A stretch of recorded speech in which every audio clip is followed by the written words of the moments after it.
The views expressed and the opinions given by the individual host, guest, random reptoid, or chupacabra may not necessarily reflect those of AM 950 Radio, its affiliates, or its sponsors. Now, it's time to step into the unknown.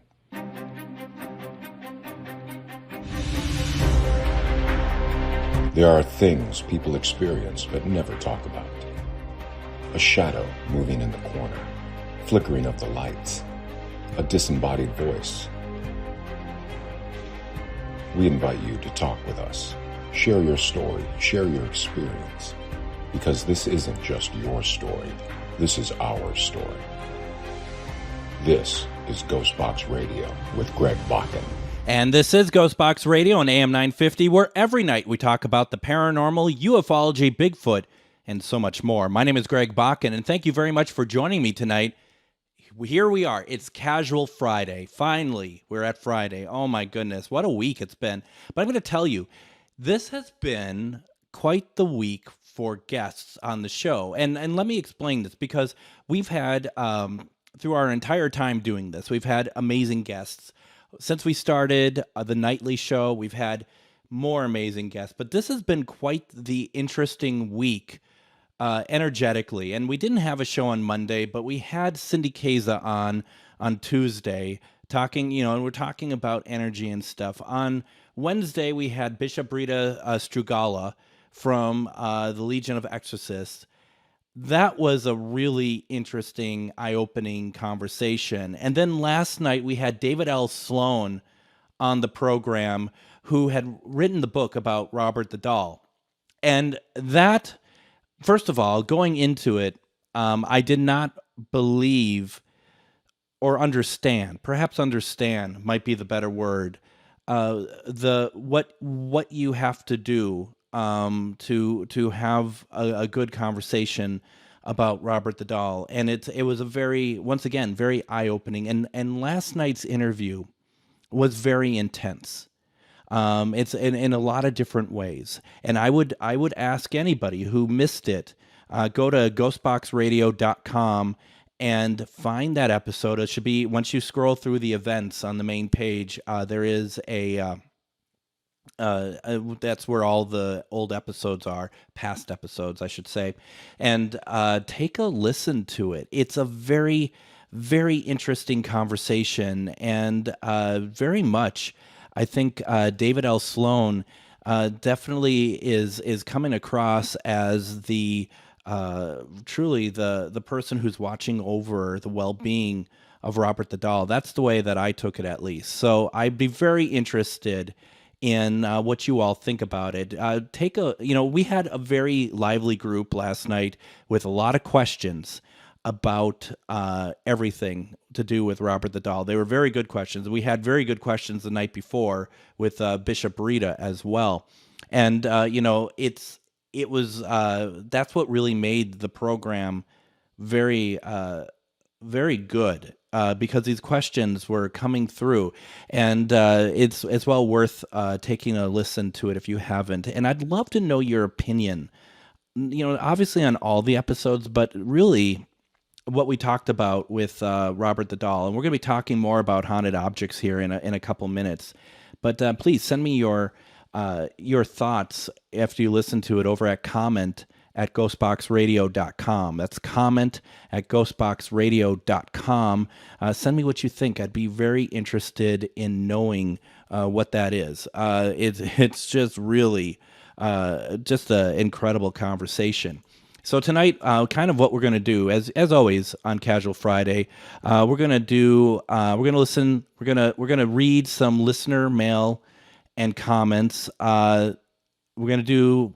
Basically, we did a question of the week through Facebook. We got a lot of responses to it. And then I got a couple articles that I would like to read tonight. So let's get started. We've got a couple pieces of listener comment and mail.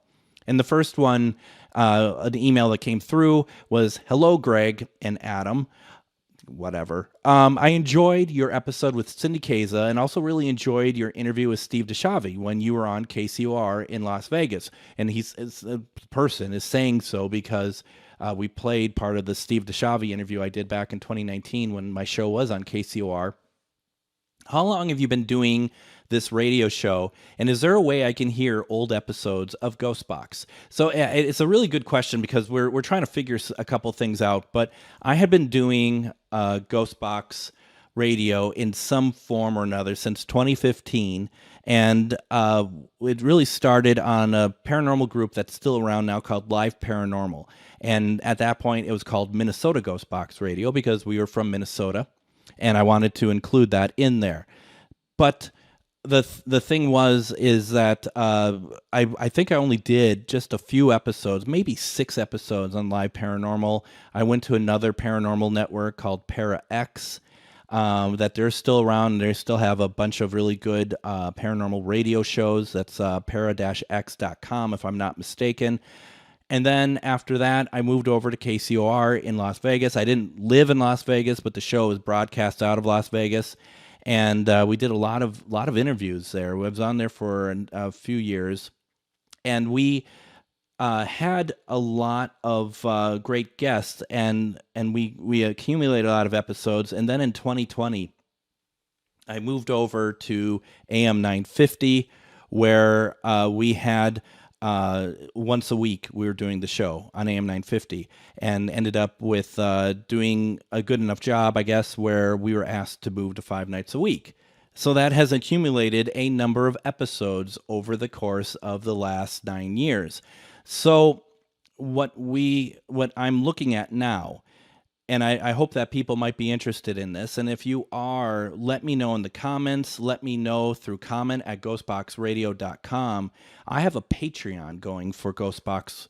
It's really for GhostBox, the paranormal brand that I do.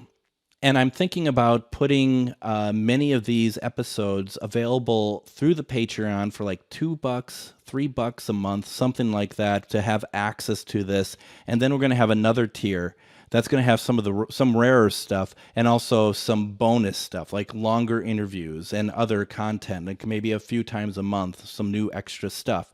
And the kind of the point with that is that then we can have, a kind of a library and make use of some of this stuff, because some of the stuff is completely unavailable.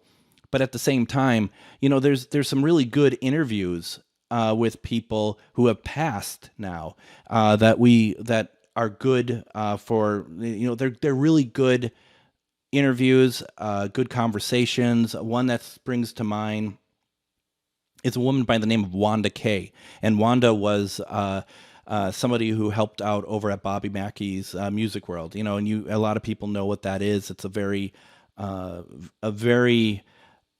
incredible bar owned by Bobby Mackey, but it's also very haunted. And some people think it's very dark. Some people don't think it's dark, but they say it's haunted. I've been there. It's been very interesting. But unfortunately, after we got out there to meet Wanda and we did I did a show with her. I had her on as a guest. She sadly passed away.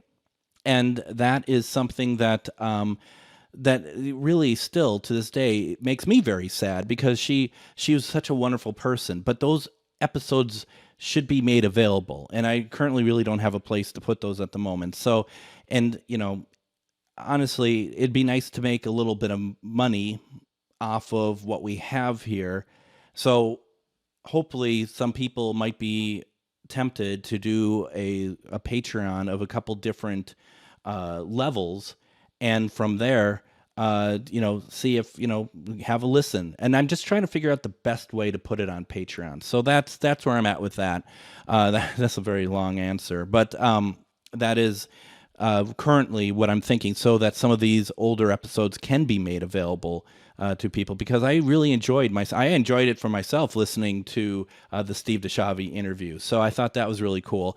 Also I thought, which was funny, when we had Bishop Rita on Wednesday night, we got a comment in there, and I really don't know what to make of it, but it wasn't really appropriate to put on when we were talking about demonology, and it was from Brandon Vegas, and that was from YouTube. And Brandon said, "Ambassador Vegas of the Federation of Light Proto-Dame, peace be with you, humans of the planet Earth." So first of all, I am not here to say the veracity of whether or not someone is from Earth or not. So if you believe you're not from Earth, then definitely welcome. Peace to you as well. I wasn't sure if we're going to hear from this person tonight, or even on Thursday night, but we haven't as of yet. So I thought that was funny. I wanted to include that. So that was me thinking it's pretty funny.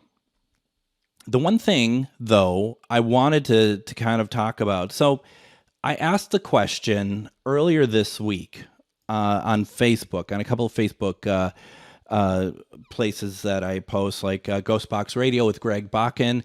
If you are on Facebook, please go like my page, also my personal profile page. The question was, do you believe spirits can haunt objects such as dolls or furniture? And if yes, do you own anything that you consider haunted? Please share your experiences here or send me an email. And a lot of people shared their experiences, which I am really pretty thrilled about. And before we really get into this, and I will definitely take the next segment to really go through the answers that we got. But I want to point out to you all this doll behind me. This what is basically, I call the cliche, because the haunted, Annabelle is a Raggedy Ann doll. If you watch the movies, she's a very creepy creature, a creepy doll. But the original Annabelle, which is in the Warren Museum, which I've had the opportunity to actually see in person, as well as have my picture taken with Annabelle. I got this Raggedy Ann doll because I am part of the Warren Legacy Foundation. So, I mean, it's just kind of a nice little callback to one of their most famous pieces from their own museum. And the Warren Legacy Foundation is a very serious group of paranormal investigators who want to help people, and that this is on a level of, there's a lot going on to verify cases, a lot going on to help people, a lot going on to get into it. And so I was helping them do their live streams, and I thought, well, let's create a room that has some cool lighting such as this, as well as getting a Raggedy Ann doll. And this is slightly vintage. I got it from Etsy.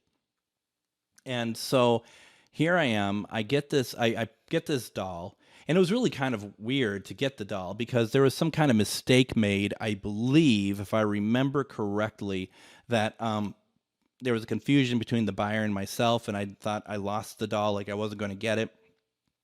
But in fact, it just arrived later. So here I am, and I am at my house, and the doll arrives. And so outside my front door, there's this package. I pick up the package, and I bring it into my house. And almost at that moment, I get a message on Facebook from Char Savoy. You might remember Char Savoy from such radio programs as this one. And she is, as we have talked about many times, a very gifted psychic medium. And she just sends me a note. And I had to look it up today because it's been a while since I thought about this. And she said, do you know a Dean? D-E-A-N. Do you know a Dean? And I'm just like, no, I don't. I do know a Dean, as it happens, but he has not passed. So if you're looking about someone who might have passed, that's different. I don't know this person then. And she goes, well, there's some sort of connection. There's something going on here. And I just said, well, the moment that you messaged me, I brought this doll into the house. And she is just like, oh, and she can't confirm. And none of us could confirm whether or not this was actually, connected to this doll. But I don't know for certain. And I'm not trying to say, oh, yep, we got our own Annabelle here. And that's why I call it a bit of a cliche, because everyone does this, right? I'm not doing anything original here at all. But I also had someone message me the moment I brought this doll through my threshold. And I find that interesting. perhaps a little concerning. But I mean, it's interesting because the room I'm in right now, where I do this when I'm at home doing this, it's double doors with windows, and I can see my couch in my living room from here. So when I'm looking in where I'm sitting on the couch, when I'm looking into here, I'm always seeing this face. It's like perfectly in one of the window frames. And so, I certainly kind of think about that, and I'm just like, I don't know. So, am I saying this doll's haunted? That's something like a cliche, but if something happens, I'm going to let you know, and I certainly hope nothing happens.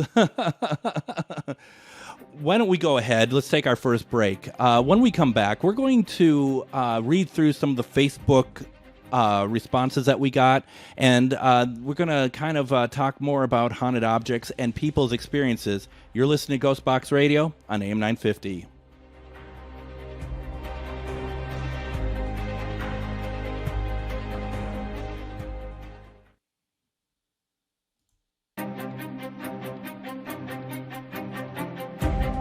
And welcome back to GhostBox Radio on AM 950. My name is Greg Bakken. Thank you so very much for joining us tonight. Once again, folks, it's Friday, so there's something to celebrate tonight, right? Hope everyone's going to have a great weekend. I hope that there is some fun in the future for all of you. Let me know in the comments what you're doing this weekend. I think it's going to be fun. I have a couple things going on, and you know what I'm going to do? On Sunday, I think, because I can't do it. I couldn't do it today. I can't do it tomorrow. I'm going to go see The Nun 2. As we're talking about the Conjuring universe, I'm definitely going to go see The Nun 2. I enjoyed the first one. I like their brand of storytelling. It's not too scary. You know what you're getting into, and I think it's done really well. It's visually beautiful, especially The Nun. I thought the original one, the locations and stuff, I thought it was really fantastic. And it's the right kind of scare. I know that there's people who are very much like, that they're all very much like, that's not too scary. It's, I've been scared more other places. To me, it's the right blend. Enough to make me jump on my seat once in a while, but definitely not, like, I'm not a big fan of gore. So I'm really looking forward to that. So, as we talked the last segment, talking about haunted objects. So once again, the question that I put out there this week, do you believe spirits can haunt objects such as dolls or furniture? And if yes, do you own anything that you consider haunted? Please share your experiences here, or send me an email. And people did do it. So I'm going to read through what people had told us tonight. And people knew. And when I posted it, people had posted, I posted pictures of both Annabelle and Robert the doll. And so you get some people like Annalise says, Robert is super scary. I don't know if I believe dolls can be possessed because I think it's an odd choice for a vessel, but I would not mess with Robert. And, if you listen to the show last night, the one thing that is very obvious is that you do need to respect Robert. You need to respect his energy. You definitely need to make sure that you are being respectful when you're talking about him. It's one of those things that we learned last night, and I was learning when I was doing research about it. And it's kind of scary. I'm not going to lie. It's scary to know that, and if you don't believe in this stuff, so be it, right? It's okay. But there's something to be said about the fact that, and I'm going to be honest, you might see me, if you're watching the stream, you might see me looking over the door. There's a light on that wasn't on before. And I'm going to be honest, for those of you who watched the episode with Robert the doll, something moved on me last night when we were talking about it. So I'm not going to lie, I am a little bit on edge about the whole thing. And I think that goes into the respect of what this energy is. So that's why you got to be careful. So when people are just like, I'm scared of this doll and whatever, I think that's fine, but you also want to be respectful of it too. Do not mock any of any of these dolls, any of these objects, and one thing that they found out, going into like where Robert is on display, you don't go in mocking him. If you do, you're going to pay the price. Once again, that episode's available on ghostboxradio.com. Listen to it. It's pretty intense here. Let's see here. Jennifer writes, I have no proof, and this is kind of a bit of a conversation. So I'm going to read through it because it's very interesting. She is not someone I would have thought about paranormal. I've known her for many years. I never would have thought that she was had any thoughts about paranormal at all. But she says, I have no proof they can't. So I'd agree that they could be. This is an item in my home, and she shares a picture that I wonder about frequently. So she shares this picture and she says, this is an item in my home I wonder about frequently. So I just ask her, what makes you wonder about it? And she's just like, I'm not sure. Just odd things since I've had Mary. Sounds, doors open, dogs barking at the office door. And I asked her how long you've had her. And she says she's been in the family at least my whole life, 47 years plus. She belonged to my aunt. She dealt in European antiquities. Mary was one of few pieces, so the statue has a name. Mary has a few pieces I didn't find in her catalog.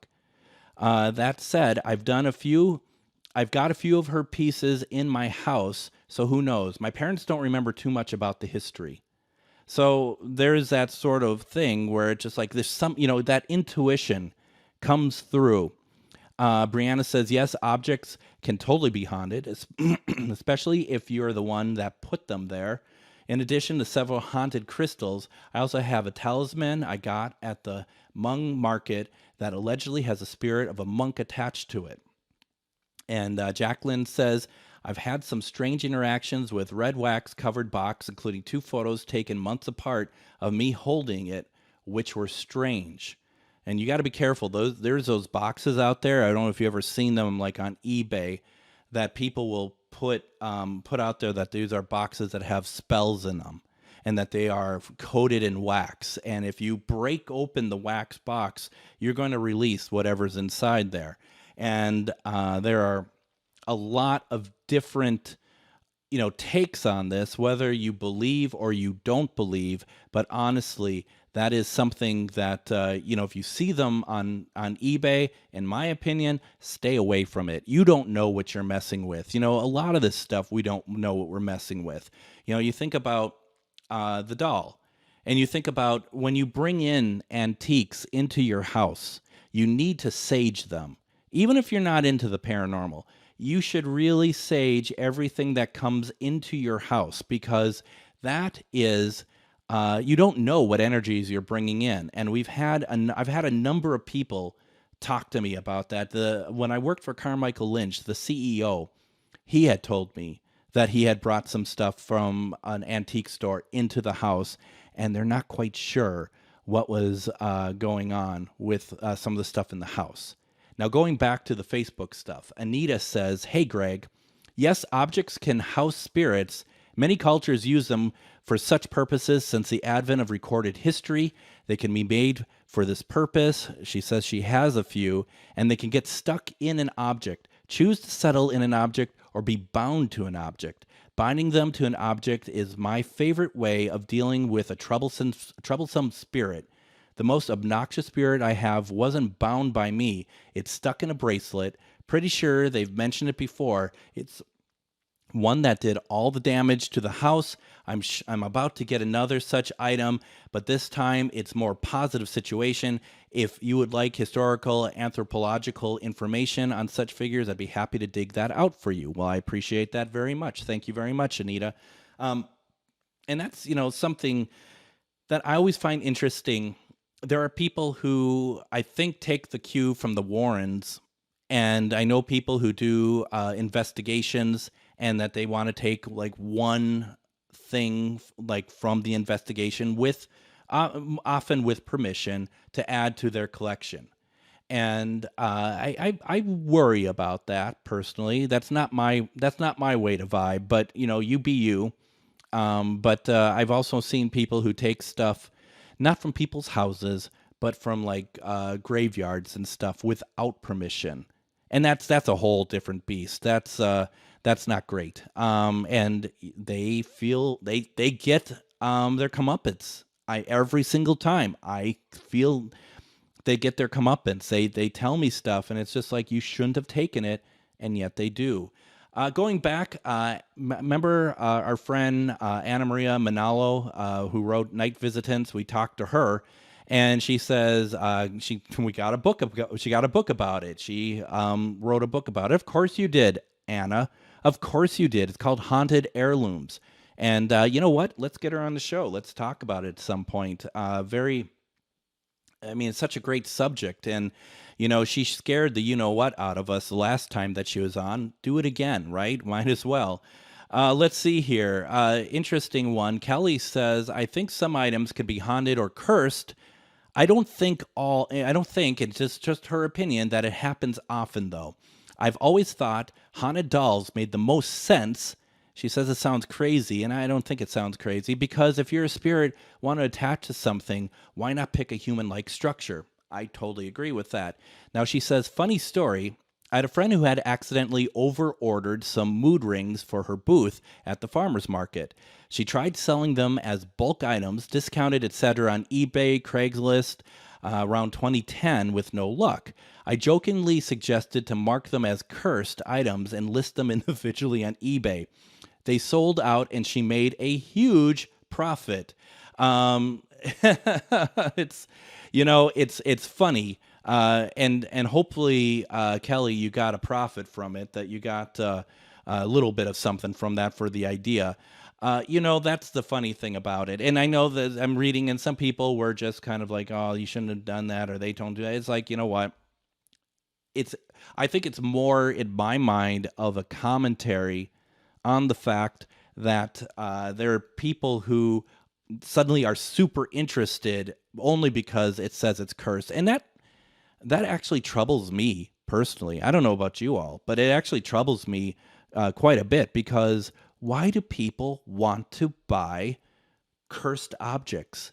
And I wonder if it goes back to the fact that they don't understand, or they don't truly believe that there are there's rectification for the actions you take. And that's something that I think that a lot of people need to understand. And sometimes they find out the hard way.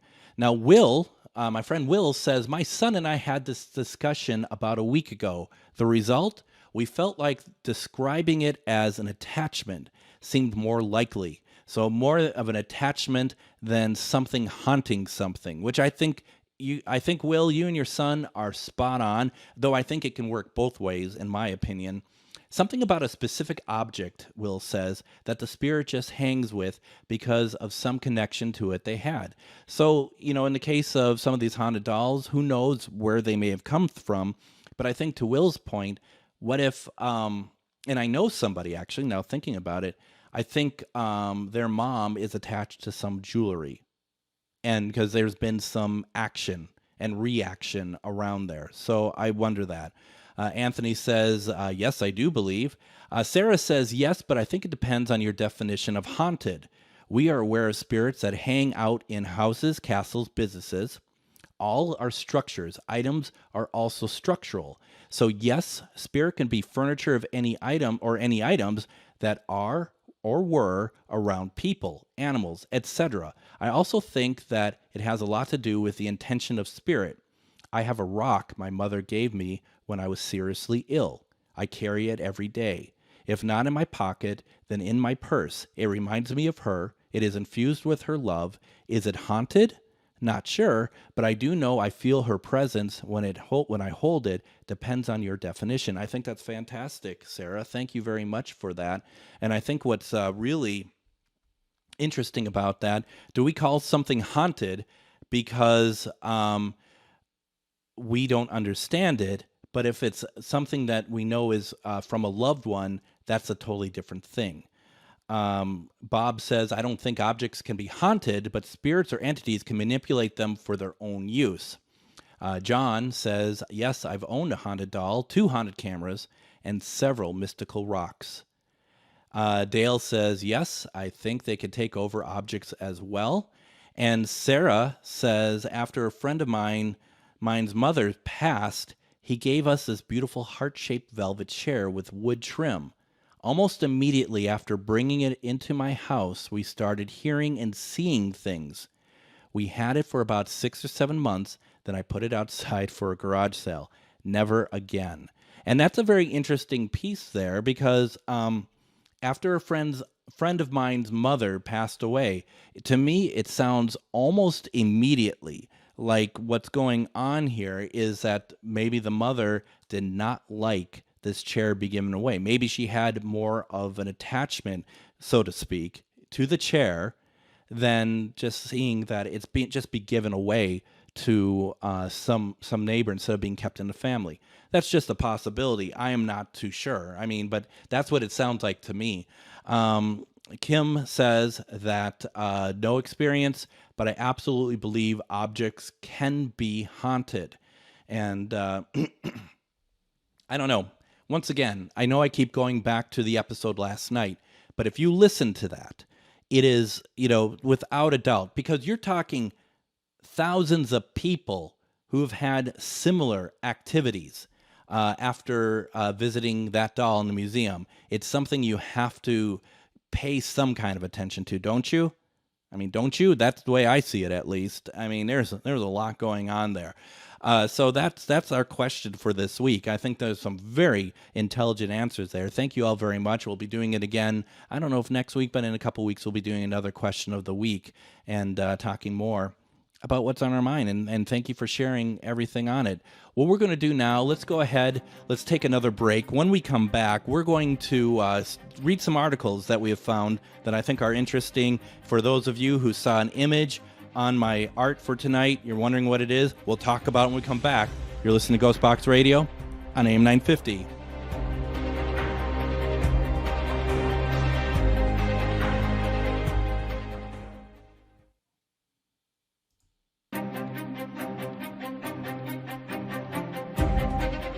And join us Monday on GhostBox Radio with Greg Bakken as we talk to Lori Lashman from Souls of Spirit Expos. They have their next expo in Deadwood, South Dakota on September 16th. She'll be joined on the show by shamanic practitioner and psychic medium Mary Newstrom. It's going to be a fantastic conversation, and definitely invite everybody to take part. That's Monday on GhostBox Radio with Greg Bakken. We are in the midst of Casual Friday, and it's going to be I think it's going to be a great weekend. I'm really looking forward to it, and I hope, like I said earlier, I hope everyone has something good going on. Like I said, I'm going to go see The Nun too. Maybe do a little bit of grilling. I might like a little bit of grilling. This week I did some ribs on the grill, and it's not the traditional. Like, I know a lot of people love to have that fall off the bone rib. I don't do that. I don't have like 6 hours to smoke ribs. Now, I've done it before, but I don't normally partake because it takes too long. So what I end up doing is I take my ribs and I put them on the grill. I put them over a fire for about 7 minutes each side to kind of start cooking them through. And then I take it off the grill, and I have it on the grill, but I'm sorry, I take it off heat, and I cover up the grill, and I let that sit for like another 30 minutes or something like that, just so it's kind of indirect heat. And it cooks it through. It's very juicy. I'll add sauce, and I'll put that on and put that back over heat. And I know a lot of you are like, well, does that fall off the bone ribs? And it's not. But I'll tell you, I wasn't really a fan of that type of rib. I grew up having the ribs cooked differently. Like, my mom was a great cook, but hers wouldn't fall off the bone. That's what I like it, how she made it, so I emulate it that way as well. So, long story short, that's kind of what I like to do with ribs, and I just absolutely love grilling all sorts of stuff, and I'll do it. You're going to hear me talk about it all winter because I don't stop unless I move somewhere that I cannot grill. I'm all about it. So January, I'll be out there grilling all the time. It really, really doesn't matter. So yeah, I think that it's just how it is, I guess. Some really some delicious foods. I don't make a lot of extras or anything with it. I mean, it's really just the meat. That's really what it always comes down to for me. It's always just the meat. So I'm just trying to pull up one of the articles I want to talk about today because I posted for those of you who don't follow me on Facebook, and I wish you would, GhostBox Radio with Greg Bakken, a Facebook page. Please go follow it. I put art together for each episode, just a little something. And the story I'm going to read is from I used that to create the art. Let's put it that way. So a man reckons he's photographed Bigfoot watching people. Bigfoot is actually watching people in a canyon from the top of a ridge. Some people have described his chilling image as credible evidence of the beast. So a mysterious figure has been photographed on top of a ridge, and some people reckon it's Bigfoot watching other people, watching us, basically. The creepy images were shared to the Bigfoot Believers Facebook page by Greg Savoli, who explained they were taken in Zion National Park in Utah. He explained the pictures were taken about 30 seconds apart from a couple of different angles. Greg has also shared an overhead shot of the exact spot he was sitting.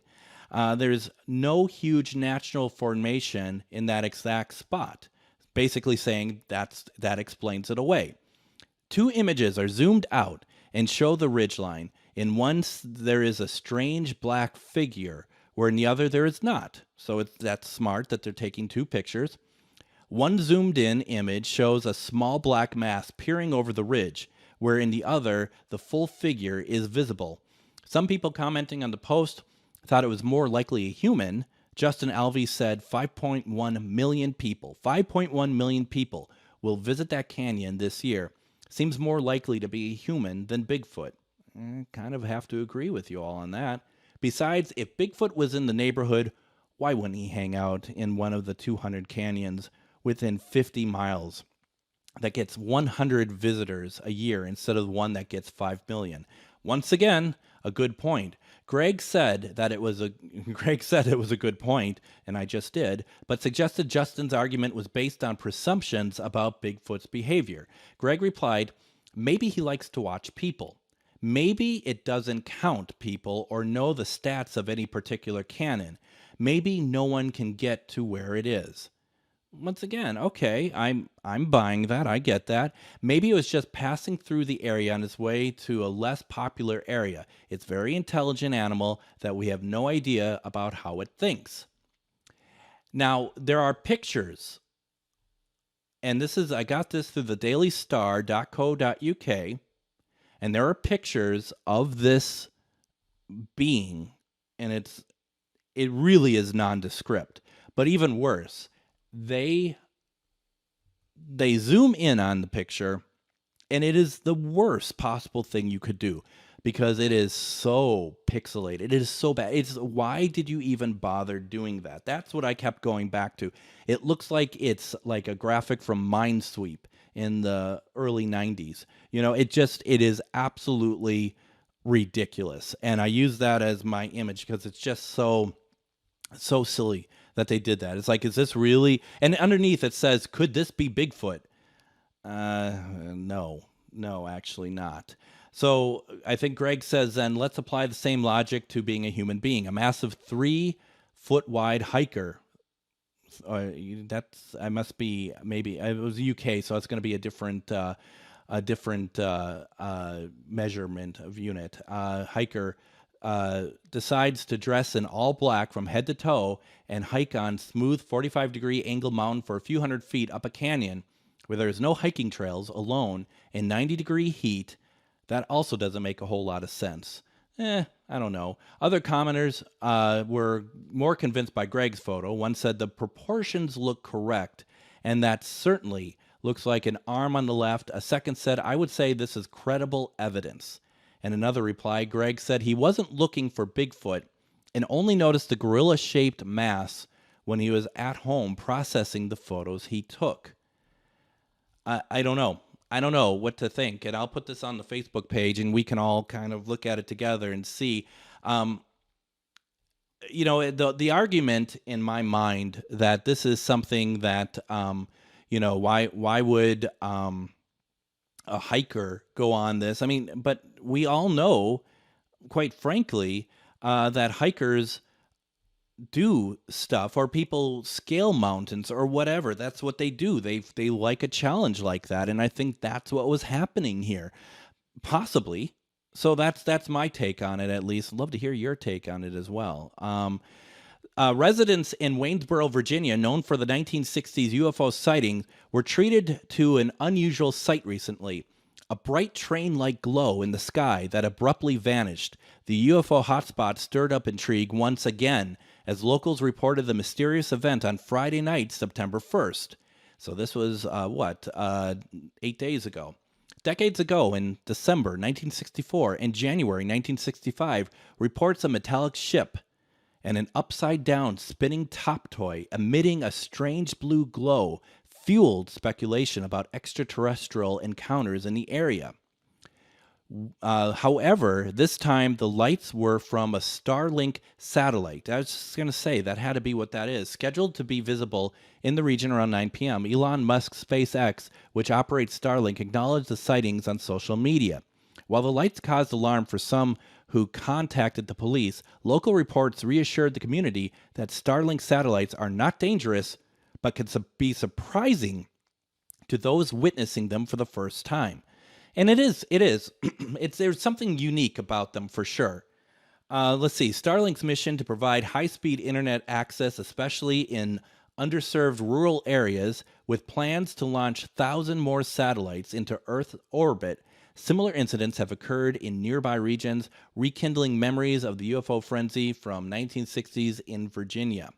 Now, you know what's interesting about that? To me, that almost sounds like a bit of a rehash of what you call it, War of the Worlds. It's like there's an explanation for. People thought that the radio broadcast for War of the Worlds with Orson Welles was like real, but it's not. And that is something that it's kind of like this a little bit. It's a little bit like what is happening here. So if you're not in the know, it's easy to miss. I totally understand, and that's kind of tough sometimes for people who have no idea what was going on. So nope, I totally get it. Now, earlier this year, there was a span of a few weeks when one UFO sighting after the next was widely reported on. Shortly after members of the United States Armed Forces shot down a Chinese spy balloon, a handful of other UAP, unidentified anomalous phenomena, aircraft were engaged and taken down across various parts of North America. One of those UFOs was taken down in the most northern parts of Canada, and now the Canadian government has released a classified memo to Canadian Prime Minister Justin Trudeau discussing the downed UAP. The secret document details the craft shot down of Canada's Yukon Territory, which was the 23rd such UAP tracked in North America airspace. It was taken down in February. NORAD numbers objects on a sequential basis per year to track every detected object that is not immediately identified upon cross-examination. Most objects are found to be innocuous and do not meet the threshold for higher reporting or engagement. The memo obtained by CTV News explains objects number 23 function, method of propulsion, or affiliation to any nation state remains unverified. While much of the memo is redacted because of security concerns, some startling revelations are made, including a note that Canadian officials couldn't locate the crashed craft and confirm whether or not it posed a threat to civilian life. It is unknown whether it possesses an armed threat or has intelligent collection capabilities, the memo adds. The area in which the impact occurred is known as Caribou Migration Route, which opens the possibility of future accidental discovery by indigenous hunters. The memo was sent to Trudeau's office on February 14th of this year, and Yukon search for the downed craft was called off on February 17th due to hazardous conditions. It also appears to indicate a low level of understanding of the objects in terms of its capabilities and function, University of Colorado aerospace professor Ian Boyd told the Canadian News Channel. Under normal circumstances, you'd like to think about the decision to shoot it down, and it would only be made after a thorough assessment has been made of the danger it posed based on all information available.